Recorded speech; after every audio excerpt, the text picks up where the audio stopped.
שיר למעלות, סעינה. Shalom Vacha, j'espère que vous allez bien. Avec les d'Hachem, on dit que le jour du Shah B'Av, c'est le jour qui va devenir un jour de joie. Selon toute la peine que nous avons aujourd'hui, ce deuil que tout le peuple juif de le monde entier a par la destruction de Beth Amikdash, alors Be'ezat Hashem, Akadosh Baruch Hu nous a promis que lorsque Mashiach va venir, il y aura Be'ezat Hashem, Od Yishama Be'ari Yehuda B'chotzot Yerushalayim, Kol Sason V'Kol Simcha, Kol Hatan V'Kol Kala, il y aura des joies, et ça va être comme un mariage, les retrouvailles. Il y aura Tihet Amitim, les morts ils vont ressusciter, et ça va être mamash. Tous ces 3000 ans d'exil depuis la sortie de l'Égypte, alors ça va être comme un rêve.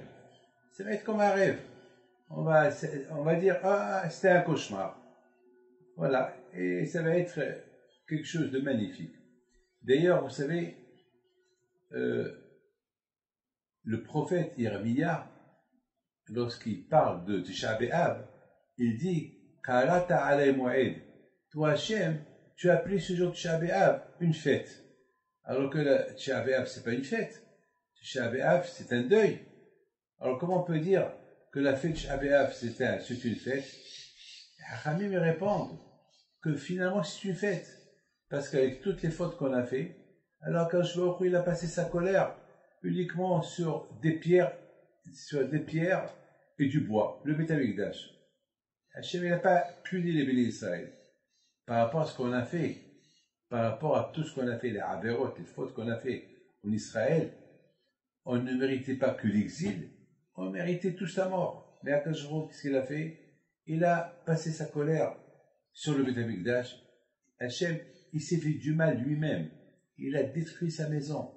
Sa maison, vous vous rendez compte? Akadosh Baruch Hu, il a détruit sa maison. Et pour ne pas détruire le peuple juif. Donc, à Botaï, c'est la raison pourquoi le prophète, il appelle ce jour-là, de Tisha B'Av, une fête. Parce que finalement, on est là. Et de plus, il se peut que ça peut se terminer et devenir une fête. Il se peut que Mashiach peut venir. Et si Mashiach vient, alors au lieu que ce soit Tisha B'Av, ça va être un jour de fête. Mes amis, lorsque le Beth Amikdash a été détruit, ils ont demandé à Akadosh Baruch Hu, qu'est-ce qui se passe?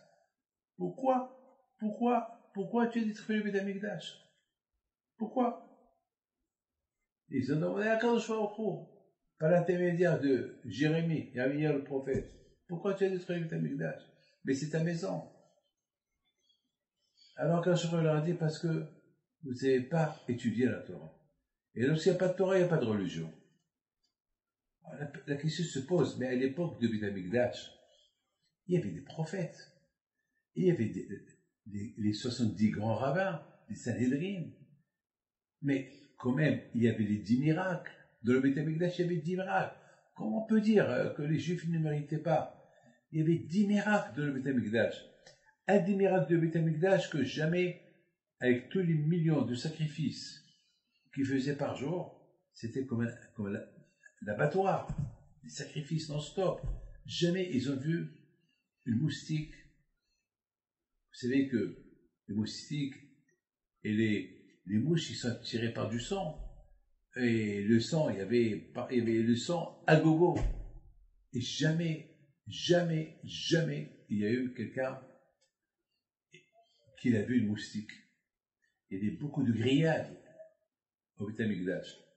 Et jamais une femme, elle a perdu son bébé. Jamais un serpent n'a été vu au Beth Amikdash. Il y avait des millions de personnes qui pouvaient se prosterner lorsqu'ils entendent le nom d'Hachem, Et aucun n'a dit, il n'y a pas de place, inimaginable. Des millions de personnes qui se trouvaient au Beit HaMikdash. Alors, si on voit comment le Beit HaMikdash il est fait, il y a à peu près 100 personnes qui peuvent rentrer à l'intérieur. Et là, on pouvait dire, il y avait des centaines de milliers. Comment? Donc, il y avait des miracles. Mes amis, et avec tous ces miracles-là, les Juifs, ils n'ont pas appris. Ils n'ont pas reconnu Akadosh Baruch Hu. C'est impossible. Les amis, ils ont étudié la Torah.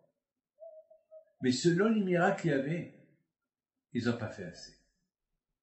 Vous savez, mes amis, un fils, il doit beaucoup à son père. Un fils, il doit beaucoup à son père. À tel point que la Torah dit, respecte ton père et ta mère. Surtout, avec tout ce que son père lui a fait, sa mère lui a fait depuis qu'il est né jusqu'à maintenant, c'est une vie. Vous savez que, une fois, la maman de Rabbi Tarfon, elle vient chez Hachamim. Elle dit à Hachamim que mon fils Tarfon, il est malade. Et lui, il me respecte beaucoup. Et Hachamim lui a dit, qu'est-ce qu'il a fait pour toi de spécial? Elle répond, une fois, j'avais un trou dans mes chaussures, il pleuvait, il a mis ses mains par terre pour que je marche sur ses mains pour ne pas que l'eau pénètre dans mes pieds. Alors Hachamim lui a dit, c'est tout ce qu'il a fait pour toi? C'est rien du tout. Par rapport à ce que toi tu as fait pour lui, que tu l'as gardé dans ton ventre 9 mois, et tout ce que tu as fait pour lui jusqu'à ce que tu l'as éduqué, tout ce qu'il fait pour toi aujourd'hui, c'est rien du tout. Le plus important, c'est ce que toi tu as fait pour lui. Alors mes amis, ça c'est ce que Hachamim ils ont dit sur la mère de Rabbi Tarfon. Alors qu'est-ce que nous on doit dire pour Akadosh Baruch Hu, avec tout ce qu'il a fait pour nous, avec tout ce qu'il fait pour nous chaque seconde? Est-ce qu'on a dit, par rapport à ce qu'il a fait pour nous, on a étudié un peu la Torah, on le remercie, parce que la Torah c'est quelque chose qu'il nous a donné en échange. Moi je vous protège et vous respectez la Torah. Et nous on n'a pas fait. Même si on l'a fait, peut-être on n'a pas fait assez. C'est la raison pourquoi, mes amis, il y a Tisha B'Av. Tisha B'Av, pour que je se rappelle, la raison pourquoi le Beit HaMikdash a été détruit, et se renforcer. Et se renforcer dans l'amour du prochain, se renforcer de l'amour des parents, l'amour d'Hachem, l'amour de la Torah. Et avec ça, avec Hachem, on verra Mashiach Tzidkenu. Amen. Que Hachem vous protège. Amen, amen, amen. מאין יבוא עזרי מעם אדוני עושה שמיים וארץ אל ייתן למוט רגליך אל ינום שומריך